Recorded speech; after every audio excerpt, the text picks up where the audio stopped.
the $4,425 credit this month. That is for lack of better words, an anomaly. But I'll start from the top. So our miscellaneous income, which we're kind of used to seeing at this point, is that $100 a month that we get for the water line break. This month, which I'll report next month at the board meeting, we received $162.50 on that bill, which means they have just one more payment of $162.50 left. So that will take care of our only reimbursement that we have at this point. So we now, since this month, have issued 3 more reimbursables that we're waiting on.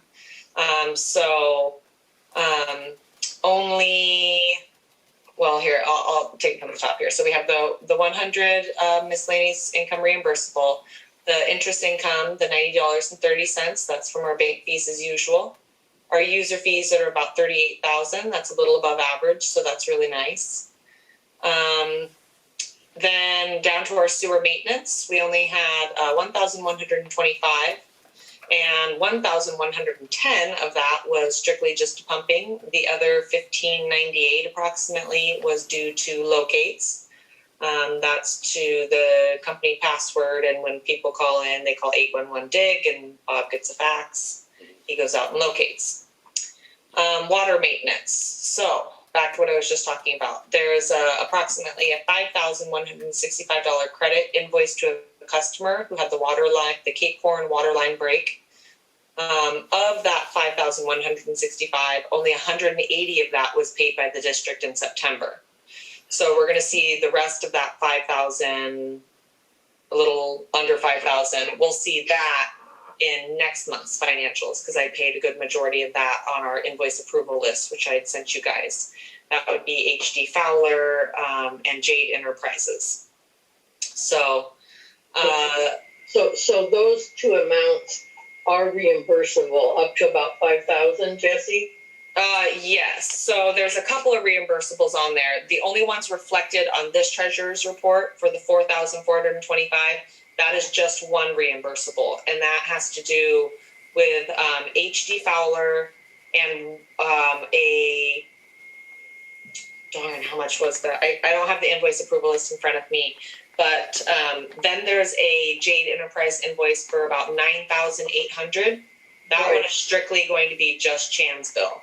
So that was previously approved by the board to go ahead and keep our vendors happy with us. But that is being sent to Chan for reimbursement. It is likely to be a struggle.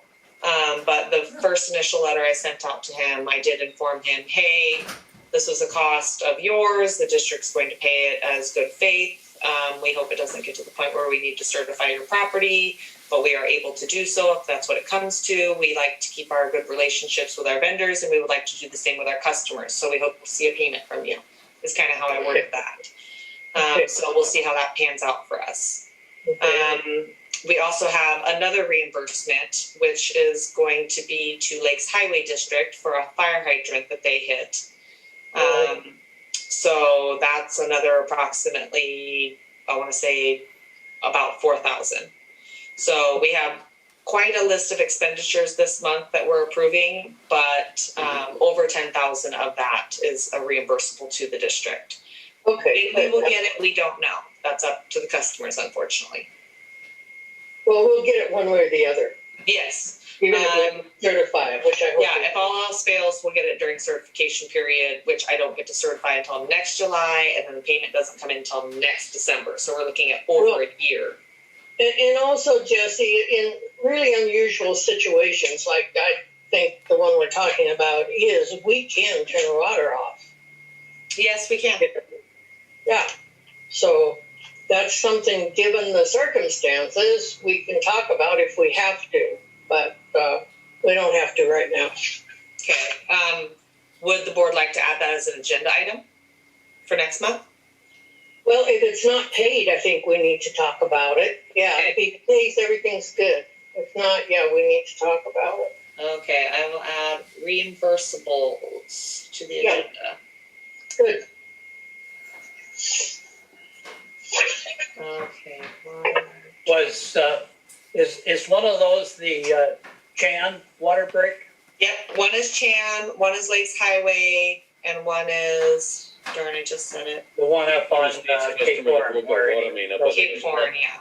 Yeah. So, Yeah, and the one to Chan's about $10,000. It's a big Yeah. one. little shy of 10,000. It was a good chunk of change, that's for sure. Okay.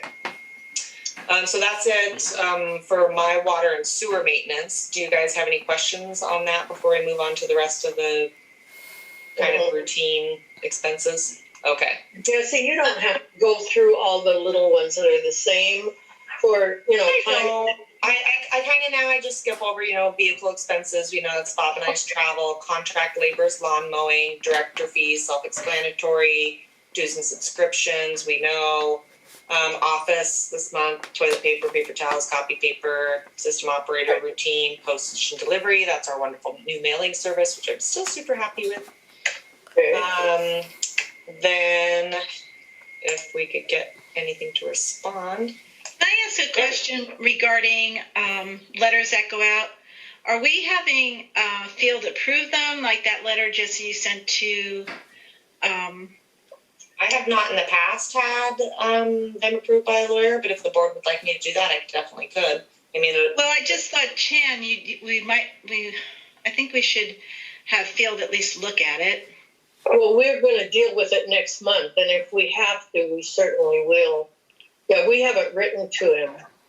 I think maybe the first initial letter seems good for the district to just kind of say, hey, this is your cost. It seems kind of straightforward. Then if we have problems with them, then maybe we get Chan involved. I don't know what you guys think on that. Or I'm sorry, get Field involved. Well, anything that goes to Chan, I would think Field should be involved, just because Chan is a highly litigator, and just to keep everything up and up. That's my feeling. Okay. I feel maybe the first letter we probably don't need him to look at, like she said.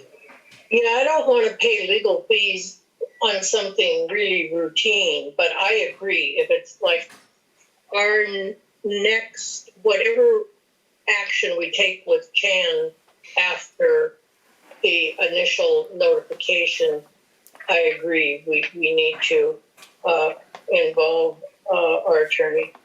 And Field, what do you think about that? Like, I know that the district has resolutions put in place that if people don't pay their water and sewer bill that we can, or their water bill, that we can threaten to turn off their water, or we can actually do it. But what about a reimbursable cost? Is there something that we need to be aware of, or something that we need to abide by to? Well, I would agree with Calvin as far as, I think the initial contact, and it's kind of the same kind of form letters that we send out for when those things happen, I think that that's fine. If there's, some sort of particular issue or something, then that might be a point to run it by council. But just for the standard letters, I don't know that those need to be reviewed. Okay. All right, we'll leave it on the agenda for next month to see if we get any response on that. That would be wonderful. Any more questions before I move on? Nope. Okay. I don't know does this little menu bar pop up for you guys as well? No. Okay, it's only me. Anyway, miscellaneous expense, if there's a $5 credit, I had mentioned last month, but I thought I would probably move that expense out because I really don't like miscellaneous expense. That $5 was just a certification filing fee. I moved that under water maintenance. So, because I'm not a big fan of miscellaneous. Liability insurance, that's ICRIMP. Bank fees, assessment fees is paid to DEQ on a quarterly basis. Each quarter we pay $465. That's for the number of water connections we have. Office maintenance, it looks like that was just fixing and maintaining the lawnmower and weed eater. Legal fees to our attorney, utilities, and payroll expenses. In total, we grossed about 19,572, and our bank balances are sitting at about 711. And I sound like a broken record, but this money right here is the only one that we can actually spend. So 111,000 untouchable, 316,000 untouchable. That's a loan payment, which Larry went in this month and paid our annual DEQ loan payment. We did that transfer, and I think that's around $110,000. So that'll be reflected on next month's financials. So we made that loan payment this year, so that's good. Are there any questions? I just would like to make a remark of that year to date as of 9/30, which is the net of 101,420. That does include the amount that we have collected so far for the $8 capital facility fees. Yes. So in my mind, that's overstated, but that's Actually- a picture that I'm having with Jesse and Actually, no, that doesn't include that, because that all gets taken out and put into its own account. That's what's nice about having the own account. So that gets subtracted from our regular income amount, because we take it straight back out of the account and it goes into its own little account. So that 49,176 for the water capital fund, that is standalone, not included in our O&M. So it doesn't make it into you have deducted it then from the total resource amount up here. Correct. I didn't realize that. Thank Yeah, you. that's the whole reason why I do the treasurer's report, is because the way that like accounts receivable and QuickBooks and things work, it gets a little convoluted, which is the whole Right. reason why I do the treasurer's report, is it puts it in layman's term, because I can run some reports that you guys get out of QuickBooks and it says, oh, okay, well, you got this amount in water and sewer, but that's a accrual-based accounting, which means that that's what I billed. Yes. So according to our billing records, I charged our customers this amount. But what we actually receive is a cash basis amount. And I like to go off that. So the treasurer's report is basically the resources part at the top is a cash basis account. That's what we actually receive. That's what's in our bank, what our district experienced. Right. I Whereas don't have any trouble with that. I understand that. the but expense my part is an accrual-based one. Right. And we know eventually they're going to cash those checks.